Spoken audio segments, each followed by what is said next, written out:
largest number of their species and is well known for its their diversity. In this meadow, we normally have lower axis there or variocinga there and or blackbuck axis. At this time of the day, they like to travel to the other side of the meadow, so as we come around, we may get a better look at them. Now, the blackbuck antelope is a sexually dimorphic species, meaning the males and the females do appear differently. So if you see a tiny deer with a light brown coat, that is the blackbuck antelope. And if you see same size but darker, change their coat and spiraling horns used around the males. Now, the variocinga deer, Variocinga tanganyika, gets its name because the males can grow up to 12 to 14 points on each bar.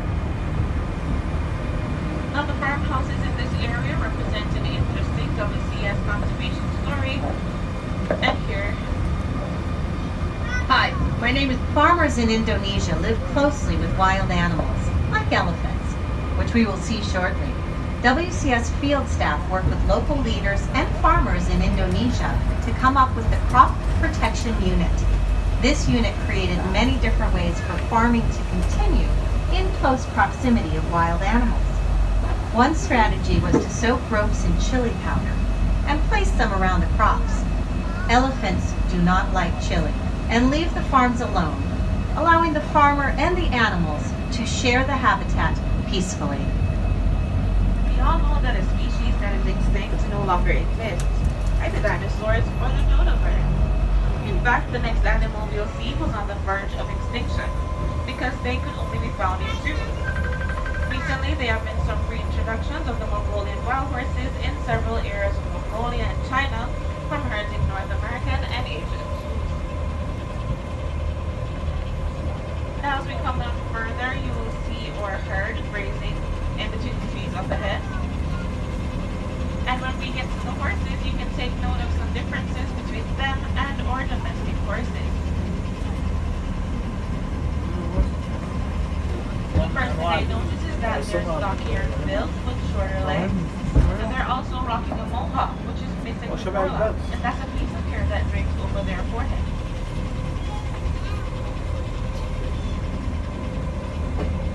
Now, while you observe these horses, here's a note from one of our field scientists, Jonathan. I'm Jonathan Slatt, and I'm the Russia and Northeast Asia coordinator for the Wildlife Conservation Society. I believe that wildlife has a place on this earth. My job is to find practical solutions that allow people and wildlife to thrive together. Przewalski's horse went extinct in the wild in the 1960s. On a recent trip to Kazakhstan, I thought about the ongoing and successful efforts in that country to bring these horses back to the Central Asian steppe. The world needs happy stories, to watch the impossible become possible, and to see hope restored. That's what's happening today in Przewalski's horse. The Bronx Zoo received its first horses in 1902, and to date we've had over 50 foals born right here at the Bronx Zoo. You may notice we've been speaking about these horses for a long time, and that's because here at the Bronx Zoo, we like to mimic the natural habitat of these animals, giving them as much room as they'd like to roam around in. So from where you first saw them, from that empty space all the way up this hill, belongs to the Mongolian wild horses. And yes, they do use every bit of it. قافل ولا كمل؟ Now as we climb this hill, we're on the lookout for a large, vulnerable, and endangered species. When we get to this meadow, you won't need binoculars to get a good look at the gaur. They are the largest wild cattle in the world. Males can weigh over 2,000 pounds, which is as much as a small car. They stand up to 6 feet tall and they're 10 feet long. With their large size and impressive horns, a male gaur can fight off anything, including a tiger.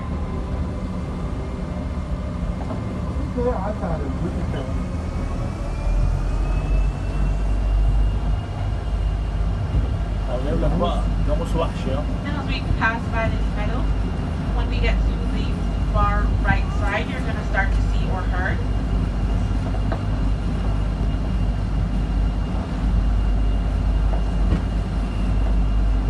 And if you're able to take a look at their horns, if they're curving inwards, you're looking at a female.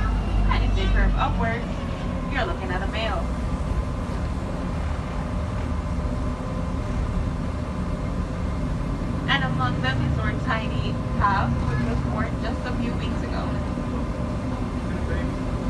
فين مصدر الماء اللي بيشربوها؟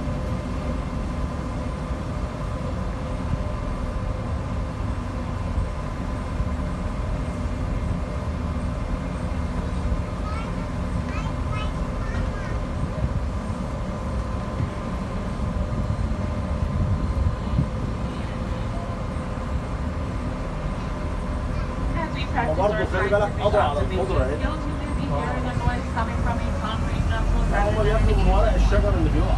It's easy to forget that the Bronx is the heart of an urban environment. But the noise you hear behind you is sounds from the traffic on the Bronx River Parkway. And the large fence directly in front of us is used to reduce the city noise and to keep our animals calm. As we round this corner, I'm going to ask that you please remain seated as we are on the lookout for a tiger.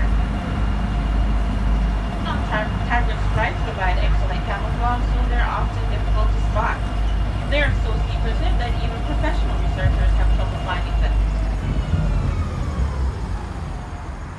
Now, as we come around, you're going to see our male amur tiger Anakin walking inwards of the exhibit all the way up to the top. فين التايجر اهو اهو.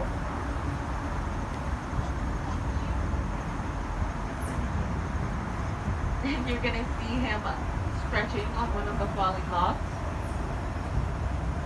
Now, adult tigers are typically solitary and live alone in the wild, which is why you'll only see one of them in the exhibit at a time. Tigers hunt a variety of animals, but they prefer wild pigs and medium-sized deer. Typically, a tiger will gorge itself on a fresh kill, eating as much as 14 pounds of meat at one time. Now, just imagine, that's equivalent of eating 160 hamburgers in one sitting. After a meal of that size, the tiger will usually not eat again for several days. Now, he's at the back of the exhibit, walking towards the right.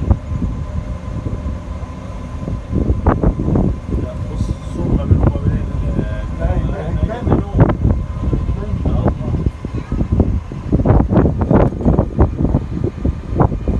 Now we're passing at the back, passing by the back of the Gower exhibit, and this is usually the best view you'll get of them in the evening when it's time for them to return home, usually around 3:30. And now we are at the back of the first meadow, but it seems as if our deer are still hiding. You may notice a lot of peacock feathers are strewn about, and that's because the peacock is the national bird of India. The beautiful species is sported by the males, and the brown feathers are rocked by the females. Together, this species is known as the peacock. Now, if you look along the fence, you can see one of our male black buck antelope, and you can tell by the dark tint to his coat and the spiraling horn.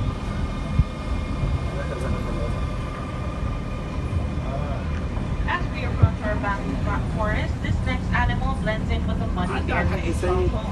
انت جبت If you see النهارده what من looks حسن like a كده. pig with upper tusks that erupt through the top of its nose and curve backwards towards its eyes, you found a pig called a عدى عليه بكره ان شاء baboon. الله وكلمني وانت معاه. Pig there in the Malay language. يعني ما And they're تسويش usually بكره يديك trusted by كمان other 100,000. males in a display of dominance and to attract females. If you look through the bushes, you'll see one of اقل our حاجه males. وبص He's انت standing قول in the له هياخد palisade. 350,000 مش And our second خنزير male اهو. is walking خنزير اهو. in the back of the exhibit. So you may have a hard time finding him. لا هو بيطلع لنا قول له انا جاي اخد ال 350,000 وبص كده قول له But انت if you بتتكلم didn't عن get a عبد good محمد look at the ان barracuda الشيكات or next animal, اتفقوا will be معاك hard ان to hide. الشيكات ال 500,000 اخر الشهر. Next up are our Asian elephants, واحنا Happy هنا النهارده and Patty. اتنين في الشهر قول له اتفاقه كان الشيكات دي ان هي ما تقعش في البنك كانت تدفع في البنك. ماشي Well, it's seen as وهتعدي if على Happy وعلى and فينوس وعدي على they're all the way to the 6 right, عنده so الشيكات they're 100 صح Once وعدي we على come around to the right, على you'll get a better look at Happy and Patty. Now, the first thing I noticed is their size. عدي على An Asian elephant can weigh more than 10,000 pounds. ماشي So they have to eat a lot of هناك اهو في vegetation. اليمين عشان فوق. Or elephants eat more than 200 pounds of hay each day and drink 60 gallons of water. Now take a close look at the trunks if you can. There are more than 40,000 muscles in an elephant's trunk. It's an incredible tool. An elephant can use its trunk to gently pick up a blade of grass or to tear off a tree branch with enormous force. الو افتح الكاميرا بسرعة. افتح الكاميرا بسرعة. افتح الكاميرا بسرعة. الفيل اهو. اهو شايفه؟ And as we leave more elephants behind, we're on the lookout for another large mammal. This animal has skin that looks like armor plate, a big horn in the front of his nose, and looks to weigh about 3,500 pounds. ماشي يا عم. We'll be on the lookout for our Indian rhino, Pali. Now today, all rhinos are highly endangered, with less than 2,000 Indian rhinos surviving in India and Nepal. Here at the Bronx Zoo, we care for 5 endangered Indian rhinos. Now many people describe rhinos as armor-plated, but they're actually covered with a layer of skin that has many folds. And though the skin of a rhino looks thick and tough, it's actually very sensitive and needs protection from the sun and from insects. One of a rhino's favorite ways to protect its skin is to sit in a bungalow like the ones in this exhibit. As we come around, we'll be looking out towards Pali. And when you get to the next side of the exhibit, we will see her sitting in the mud wallow.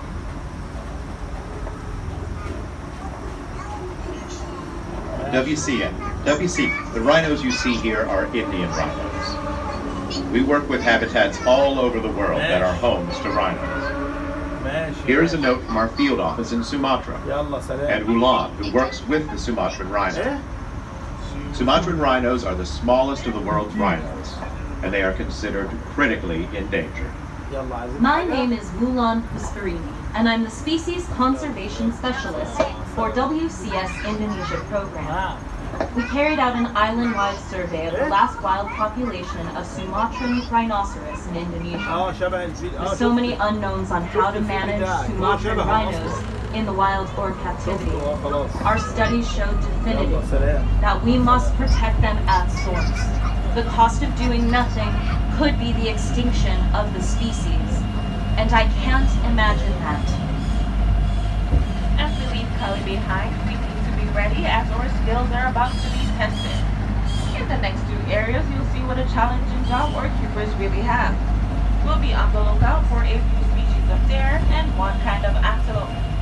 One may be easy to spot at 5 feet tall, while another is only 40 pounds and worth almost like a dog.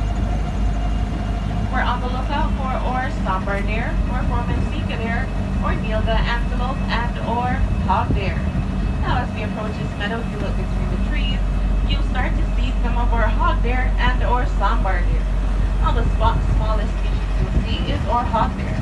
Now this and here along the fence line or spotted there is the formica deer. Now they get their name because they're native to the island of Taiwan, formerly known as Formosa. Also the smallest species in this meadow, the hog deer, gets its name because it's short and heavy like a hog. It also likes to jump and creep on the things like a hog instead of jumping over like normal deer. Now the sambar deer is the largest species in this meadow and it's also the largest deer species in South Asia. The sambar deer stand at 5 feet tall at the shoulder and can weigh up to 650 pounds. The nilga antelope you see, which is the largest light brownish coat animal in this meadow, those are the female nilga antelope. Now nilga means global in Hindi because the males have a bluish tint to their coat. But here at the Bronx Zoo we have an all-female herd, so every day is ladies' day.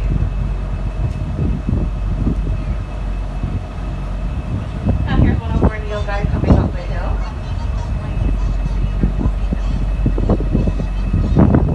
And you'll get a better look at the rest of the herd as we come around.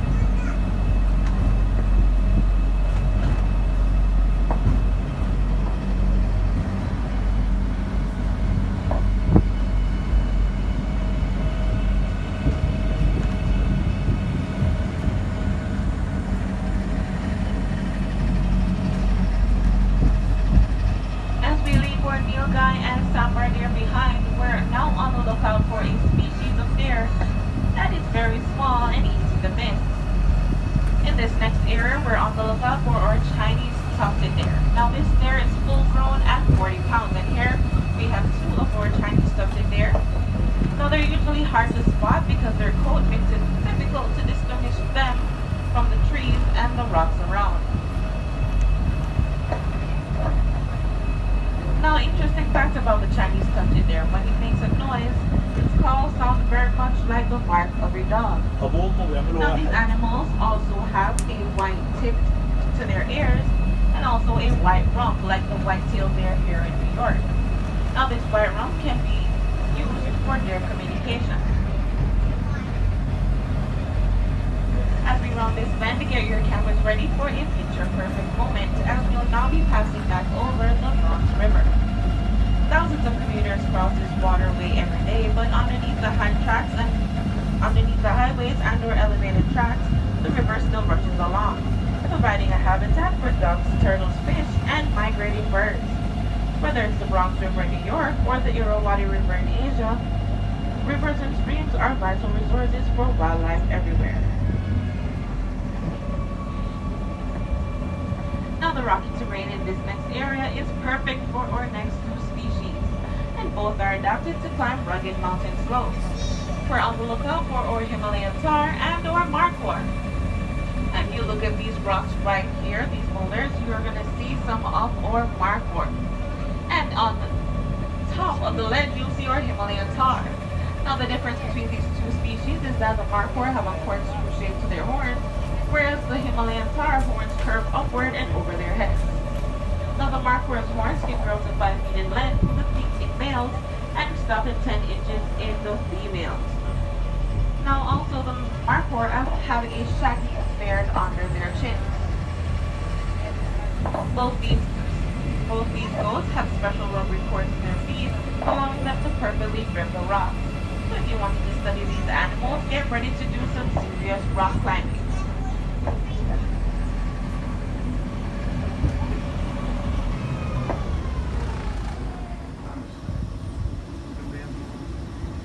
As we approach this tree of a head shaped like a V, keep your eyes peeled for something red and furry, who is also asleep in his nest.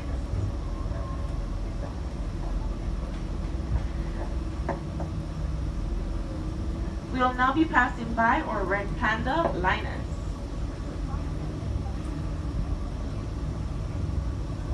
People have always been fascinated by the color of their fur. In Nepal, red panda is called hunho, which roughly translates to mean firefox. And the Chinese word for red panda translates to small bear cat. Today we know that red pandas are more closely related to skunks, raccoons, and beagles rather than the giant panda, although they do both eat bamboo. If you'd like to see more of our red panda, you can visit the Himalayan highlands, located just a short walk from the monorail. There you can also see one of Asia's big cats, the snow leopard.